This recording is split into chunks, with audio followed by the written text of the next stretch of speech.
For me currently, there is an ongoing attempt by the United States of America and also European allies to make sure that Ibrahim Traore will cease to be the leader of Burkina Faso. Now, we've been telling you something over the course of this particular past a year about Ibrahim Traore, how France for the former colonizers of Burkina Faso. No, they are very much angry. So I didn't know be coup d'etat, no be leader. Now ultimately, what sake France for if you kronum. Let's see for the first time no. A good any gold or mutu chrome one papa says scanning or the one man France for some muntibida. And until they tried in the field, but now there's a new bigger person in the pictures, a bigger person or no there or to me or sika or power and ultimately no our force or bit me raw crew ni mu na why they wabeye di ope it to leader no nipa American one say me the United States of America, this particular country I'm talking about now. President Trump, currently the president of the United States of America. One good thing about Trump is that Trump the on pese yebeko nkrofo kuru sonya kututu to omo president. Obeka say Gaddafi. A similar thing happened with Libya, according to President President Donald Trump. Or party say it was a mistake on the part of Barack Obama and Hillary Clinton, the then Secretary of State, to go head on head and take off Libya's president Muammar Gaddafi. And because of that, so Trump said he is not a person like that. Or no, the America first, American or America, he is not come to take off the world problems. But then we know can say in general be US for or more biggest Parliament House, friends the Capitol Hill and the Capitol Hill. Now and all these same currently there is a threat ongoing in Africa. So a particular threat ongoing in Africa particularly they be a friend Burkina Faso leader Ibrahim Traore or no and all cause disturbance. It's uchi some more in the subsequent yebebo videos the man was detailing say baby a niama kono papa na a threat to Africa's development America for one sorry no bibi. Remember said this particular time around Burkina Faso is being headed by Ibrahim Traore, and over this particular few years at Wawono, he's been able to stand and withstand over 25 assassination and failed coup d'etat attempts. So coup d'etat no more try say and now America is here. But one good thing about Burkina Faso and what they have behind and in their belt is say they have the support of China and Russia. Now, Russia is saying they are still with this man, and then the whole world, talking about the United States, if somebody wants to get to Ibrahim Traore, they have to pass through China. And we know, they have to pass through Russia. Now, we know, Russia for America for almost through Biasa, but then they don't want to risk any war with Russia because a bit of damage your economy. If you look at what is really going on in terms of the war, the whole world war, of course, between Ukraine and Russia, you can see that America is even trying to mitigate the issue and also trying so much to make sure that this war comes to an end. But Russia doesn't give a focal, and Russia too has a lot of equipment and stuff under their military belt. I need to make us about the whole world that one mukuta military missiles, one mukuta atomic bombs near their Russia for 80 kind, because they've been building because at the end of the day, they are preparing for any day into be a baby and already base shadow. Now, one of the things you also have to note is that the Russia said okay. Before the Second World War, the most powerful nation on earth was the Soviet Union. The Second World War, Russia for which was after Adolf Hitler, near the so and then Ukraine, Poland, near the most of them were part of the former Soviet Union. So because of that, Russia feels like okay, we were the world superpower. Now number 3, we are not even number 5. The whole top world 5 economies. We want to get back to world number 1. So what they want to do is to still annex nations like Ukraine. Annex Ukraine. Even though Ukraine will be quite independent, Ukraine will be like a state of Russia. The former Soviet Union, they can also and also many nations within your union, and at the end of the day, you can stand out to America. That is what America have done. I'm successful. Now, Sadiq Adams said this best, because at the end of the day, he gave more details as to why people, and even certain people in Ghana, together with the past administration, they've been skewing and making sure so they'll do everything possible to make Ibrahim Traore leave power and I say be in you, but ultimately it has failed. And then maybe a bit doing you could see some Sadiq edituja. Sa currently denye. Desi Burkina and what? Matipa. Mami mo muka krana na boya ne second home ne hono. Say dia mudi to job kobia. 2022 na Captain Ibrahim Traore ba befa abanya no Burkina. Na brantie ibaye no. Social media no mudia oye diema bebre. Ama amanfo abe penasem. Ono kra ne lidi ya oni asimi goita mone Abdurrahman mo wodi je. Omo te omo ho say afedie. Omo ate Sahel state omo mpe ECOWAS biem. Nkrofo ne te ya within 3 months o my omo passport. ECOWAS passport na yede 20 years ye democracy for no. Omo de 3 months omo ye ECOWAS omo ye Sahel passport. Se omo sa ye Sahel trade. Omo trade amongst omo mfa ne wane bi nko. Omo gold bibia omo de omo sa to so. Omo pesa aban bia beba befa bia konegman. Nti amanfo ani age se na de na Africa yentumi nyewe. Na no adai Ibrahim Traore oda bia wona. Tuesday ye atwam yi. Omo koye ku. Omo security minister friend Mamadou Sana and a report to say some terrorists come person be ship presidential palace no. Omo de fake patrol. Come be twa ho ahia twagya atum. No mashi soja for omo ne president no maku no. Na enne toso Tuesday you enne toso 19 say 20 assassination attempts since or by. Nkruma de na in almost 3 years so. Nkruma nya assassination attempts almost 13 and I say. Nkruma de no mpeso omuku no say bomb nyina omotu bi bo no 13. And we de na say 3 years no 19-20 attempts on his life. Oh remember. Yes. Ni fire de kind of asemi. Asimi goita. I check kokoro no. Medel asimi goita ne Mali. No on goita green no. Green no. And medel ne yeb Niger. Chiani Abdurrahman Chiani. And Ibrahim Traore is ha. But Traore now be very popular because only 7 years. Young guy. Only so na anema oye Burkina no say Ghana ne Burkina border no so mo amutwam ho no mo hu. Immigration border bi a waye ho ti say abrochi kwan ne bom 4. Na obia ni obetime wura Burkina untua sika momo nti akwana ya sa ne ma ne nyina no na obia bi factory de ama ne ho abeda nso kra ye se Mali fund dey say gold no so mo je 35%. Traore ndi waje 100%. Na US for gold mine bi ho wotua 90 million ma mo no waje ni nyina $90 million was wato wa nationalize all the gold reserves. Mo na etu so mo nkoton raw gold biem. Na asem kase ni nyina ne se de oye nyina no se ha adwen ha France for France embassy ho no omatum omone France for ni twaka bia first na omojeje omo national budget a omo sika ni nyina omojeje revenue aje so omo de koma France na France for atibia ma omo policy of assimilation ti omo am national money no omo bedi no France for na kire omo se mu bedi sei mu gold uranium yes amo de ba ha abrante na twa ni nyina am na babia na omo import niema power US force Burkina Faso omo fa ndi agro omo credit free US wa ban se omo nkra force biem free US omo abe omo ntade nti school nkra ntade omo hye nyina no omo pretty no fie Burkina Faso companies na abrante dia na odi bai afedie ku na eba na ano no nkrofo na omo beye no yesi e pamo omo a yekochi omo omo wura Côte d'Ivoire, Ivory Coast na say no. Yes, say current soldier for no mudi na chi no. And a former ones no makabum. Nti nkrofo na mudi na chi ni nyina e bi fa ne ho plan. Umpeso mutu no.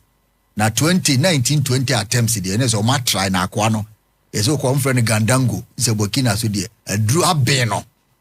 Nti just bia watu ne na chi se okọ Hanoi, de se kwa me nkromaza no moyi no. Ba kankan nyame no hye ne ho. Wonam kra wutimi chia no ne nsam nyina aduru titare ho omo nya no ne de afi the America for ababonte that before say America for babonte no nano ye one ye who said demonstration be started of France Burkina for mote France say omo president no mo mpe no na bosha wo di share omo no when so do mo say na mo kura mu ni mu ha ti bosha be ni asemo a ye ni so krofo ne de mo mame France protest no pictures omo so omo mpe no omo ye demonstration na soldier for no be free omo say omo mra omo amu ho na nka ni omo meye na ye nti I like that. Soldier for no to nkra omo say oh we say omo ani ye chekere ti mo mra na dabi we ye Burkina de France de na just a picture meba omo say mo mra na mo mfa mo friend say Madisre de no meto abai na nim ti protest no ka meye Ogadugu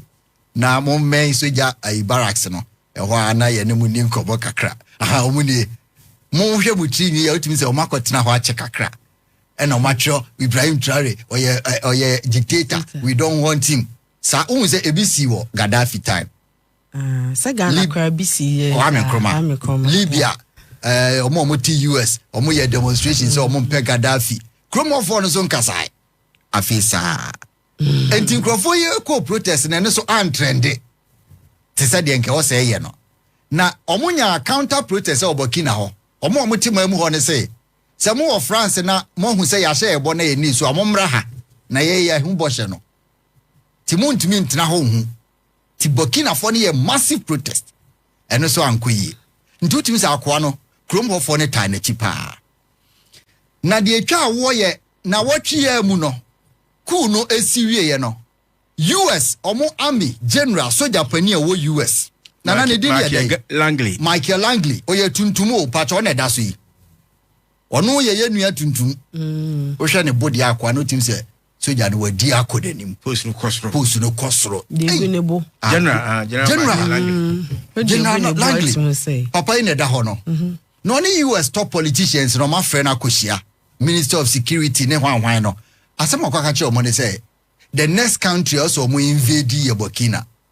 patcho video no ye live adan ya wo say gold reserves na e wo say boa oman mu hofo no Ibrahim Traore nko ade reche ne ho what they reche ne ho ye benya nipa bibini a ye yusu bibini and omo say papa ne toto na no say o my investigation patcho ne o brief o mo life say gold reserves na e wo Burkina no makoye investigation who say Ibrahim Traore one soldier for no kwa na mo ye dey omo de enrichi omo ho nti omo US for no omo pe Burkina for na sempa okay Ibrahim Traore no free he oye Burkina for leader allo de ni chrome gold enrichi ne ho nti America for ba America for ne say so de boa Burkina for no omo bo omo ho awie na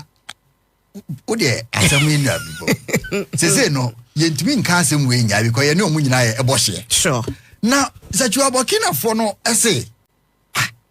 America for da be no mo pay asem say mo do ya ni enim because ye gold yi mo be fa mo na mo de ko na mo te kakra bi abre na papa yi ba ye no mo wo gold refinery na Traore ko ho no gold ni nyina omo produce bibia wo mo mam ho na no ko visit omo nam say de aye US for na ko no ne say akwa no ko ya wo yi gold bars na omo process ya wie no all kind na ojina ho do sere akoye kuye say akoye yewu ka we nyina ka wo ha ba minya video ya ka me mamu hu Burkina for wie omo gold refinery no na omo wie ye no na Traore akọ no wo kind box ti said ye chema wutumi ye no bi na kese all kind say ya ye de awi na ni age na me say no na video no kopie ya US for no omo ecotic wokwa ti say omo military general no omo army general no anya akoma omo mpanyimfo no say wo say omo invade Burkina na omo save the country no citizens na citizens na TSC krum pa cha omo mame demonstration omo say obia ni omo gold bia bibia anyirai na wontumi bisa ye no gold ayira omo say bibia anyirai wo ba hwehwe den na omo ahu US any omo wo anamfofo no for several years and it's Traore about 3 years and omo ahu the difference into omo sre na say the difference is that it is not only Burkina. There is a trend on TikTok Africa youth no be omo ye video ye demonstration Malawi Zambia say Ibrahim Traore omo sre no say US for no be invasion na omie omo manum na omo youth no omo Africa Nigeria omo mra mewura ho mbeje soja tade na ko e defend Burkina so Burkina for no enso a they will come and support the car kasa kese kura ne afofo ne gum mama story no aha oba ade bi kwaso wiase a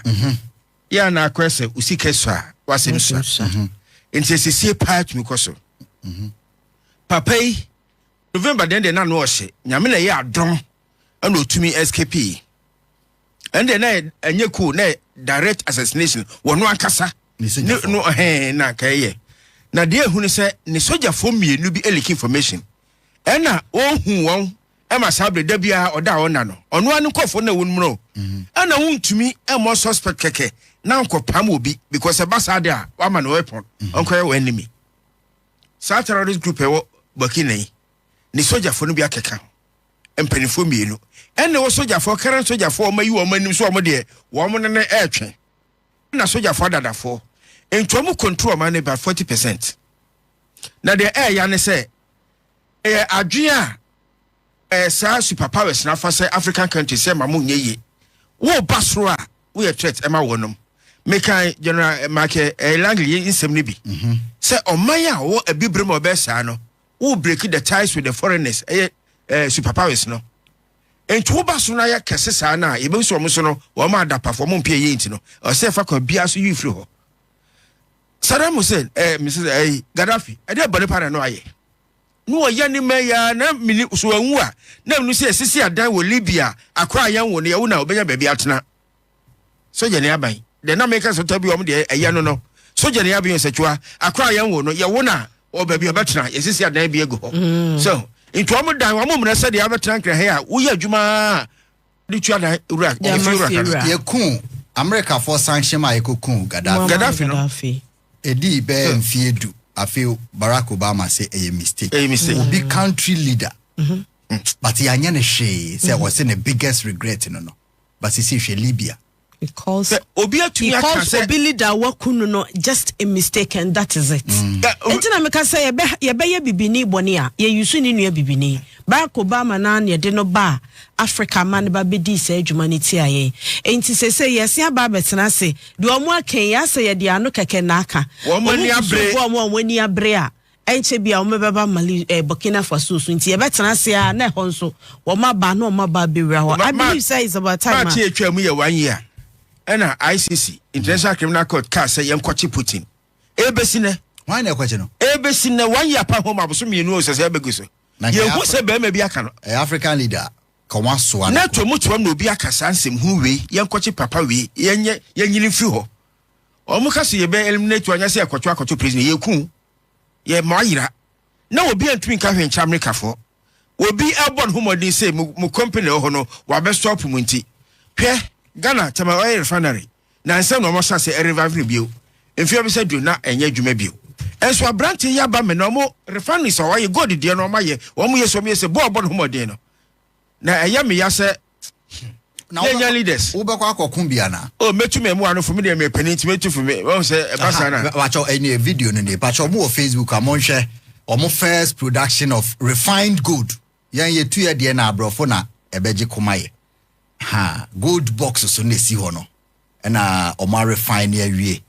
mo de abekire mampanyi na we na mse okoyi ya krofo no kuku apai no France forces so ma so omo independence no partial yes omo independence bibia sika bia be kwa mo famra na enye mu sei eno break sa ties ni na empo street a ye de France for mampanyi di atoso no wo change street na de France mampanyi di beto Cote d'Ivoire friend say Burkina kwan so na Burkina leaders wo ho so na Burkina Faso soja for tell me ntu o mase uni se Thomas Sankara Blas Campore kochna Thomas Sankara papa nchen emo hwe no hwe ni school odinyi oba soja ma on be true Thomas Sankara setem bia ye de be fa obi oben wo so ha de de ekosin de papa no boy no boy o ya hwe on be yi no anja ya hwe on be yi no so US and France and aka bom na US and France say ye interest o Burkina ho na ye didi ehon ye bibia wo Donald Trump de wo de Trump atoto nkofo no wo pese obo my ho ban wo ye economy ye wo bi de ekose no se akwane ni da so na Russia ayaka Mohammed Sana aka security minister no aka say Russia kwa no obi om di nkoma ya ekoyi ena nkikise so kire say sa Prigozhin na no ogade Putin na owuye no ebi kura say Putin yi ni free no wana group no on benya base Burkina nya na nanado nko keka beka yi say Ghana fo ntire do ma beto Ghana fo ben Russia be ye Ghana dey wona e wi bi ye Burkina ntina no mo no mba tena esoro ho wana group ni bi no mo echeni enkofo ne ade kakrakra ti Russia kwa no mo ne da so na the US ye no netei ene UN monkasa okay na se wiase nyina no yesi yesemra mo bia atumi adi no ho so ene ate we UN no se mo hwene sese ko sovereignty obi ya bone de ayeka obi de yenka na ye me dese o mo kase enkoche Putin obi anko mo mema mo nkoche no na we da che akoche so okra ti de om de boy no ya boy no yes like this year ye on se Ghana you soldier for aketua na aban mu aketua hwe ategre 17 for do omoje pafu omoje no ye twa wanye bi oda soji ami aketua na no oje no ho no oje se oboane nyina o de gold no na America for na keka sa by no hu Burkina bases no country no state bases they say almost 1,000 state bases and say the obeka ye say nam so me ho kire trotro ye kwadwuma nya ebi nkwane ade nyina only 3 years papa wo hede bone ye mu beku no kwa nti ye tena hwa ma wo maku no say soja ban nti soja bi oba waye bokọ wo bu amamu papa say o mbe yina fri o de adru ne de America fo nya de officially ye beto abonten say o mamu no o mwa o maifo no ono timi hu ne say o mwa o maifo ti so mbura o mamu ho na mbeboa o maifo and the UN nkasa o David America o say Cold War sa ne ma there was a time Saturday Gorbachev and on Castro almost fa yonko America for say there be wo Castro Russia Gorbachev Russia for who into obey Cuba or back Cuba ha obetumi abisini military base wa ha wa ben yen America for missiles bibia betumi asi ntiempene obi no bi fa yonko no mampene ana NATO nso nka 2024 year atwamu yi ana nka Ukraine ekwadwo ne NATO ana ujafune so no so mpene ani asem nyina ne kase anu no media nya se bia me epoda yentem land boundary say share say any Togo for years ye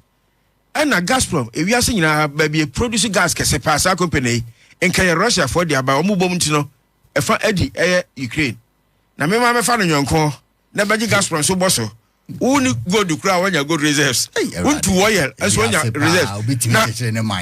no obi aje aboso no obi aje aboso nti say Putin ni anya den nti na won say da so be say Ukraine no and kwade 2 days be say na mom no diplomatic obi nti eno Ukraine sa because say enkabom nya da US say about 51 states you benya United Arab Emirates hwa yeden United Kingdom hwa na team and USSR dem team